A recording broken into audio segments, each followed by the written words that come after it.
অত্যন্ত দুঃখজনক। কারণ আমরা এতদিন যা দেখেছিলাম যে তবলিগি জামাতেই এমন কিছু কথার উপরে তারা উম্মতকে ঐক্যবদ্ধ করতেছিলেন যে বিষয়গুলি সম্পর্কে উম্মতের মধ্যে কোনো মতবিরোধ ছিল না, যেমন কালিমা, নামাজ, এলম ও জিকির, ইকরামুল মুসলিমিন, আল্লাহর রাস্তায় বের হওয়া। এই বিষয়ে যে কোনো মাযহাবের হোক, যে কোনো মতের হোক, কারো কোনো কী ছিল না,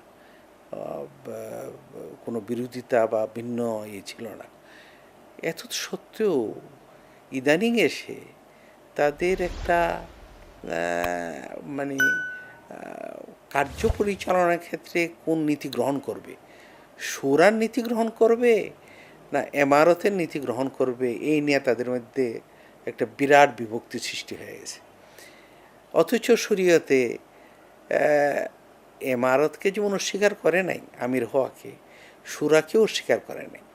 বলছে এমনকি কোরআনে কারিমে বলা হয়েছে যে আমরুহুম শুরা বাইনাকুম, পরস্পরের পরামর্শের ভিত্তিতে তো এদের কাজ হবে মুসলমানদের। আবার দুইজন হইলেও একজনকে আমির নিযুক্ত করে, এই কথাও হাদিসে এসেছে, সেই হাদিসে। তো সুতরাং শুরা এবং আমির এই উভয়টার মধ্যে একটা সামঞ্জস্য বিধান করে আমি মনে করি তাদের মধ্যে ঐক্য বিধান করা, ঐক্য স্থাপন করা সম্ভব। এবং এর জন্য আমিও চেষ্টা করছি, অনেক আলিম ওলামারা চেষ্টা করতেছেন। কিন্তু মুশকিল হলো আমাদের দেশে, আমি পৃথিবীর কোথাও, আমি বহু দেশে গিয়েছি এ ব্যাপারে এবং অন্যান্য ব্যাপারেও, কিন্তু কোথাও বিরোধিতা আছে, কিন্তু এরকম মারামারি এবং পরস্পরের মধ্যে কাদা ছোড়াছড়ি হচ্ছে না। কিন্তু বাংলাদেশে কি অজাহাতি, তাঁতি, কি নামে নামে বিরল নাম, এইসব সরিয়ে কোনো পরিভাষা নয়।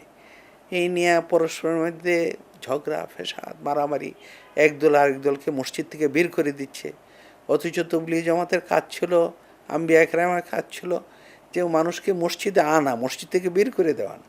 এখন আমরা দেখতে পাচ্ছি যে মসজিদ থেকে যার যার শক্তি আছে তার বিপরীত যারা আছেন তাদেরকে মসজিদ থেকে বের করে দিচ্ছেন। কারো কারো ইজতেমা করতে চাইলে সেটা বন্ধ করে দিতে যাচ্ছে।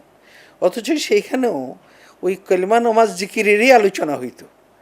এই মানসিকতা, আর বিশেষ করে আমি বলছি যে এখানে এমন কিছু লোক নাক গলাতে শুরু করেছেন যাদের তবলিগের সঙ্গে মৌলিকভাবে কোনো সম্পর্ক নাই, না?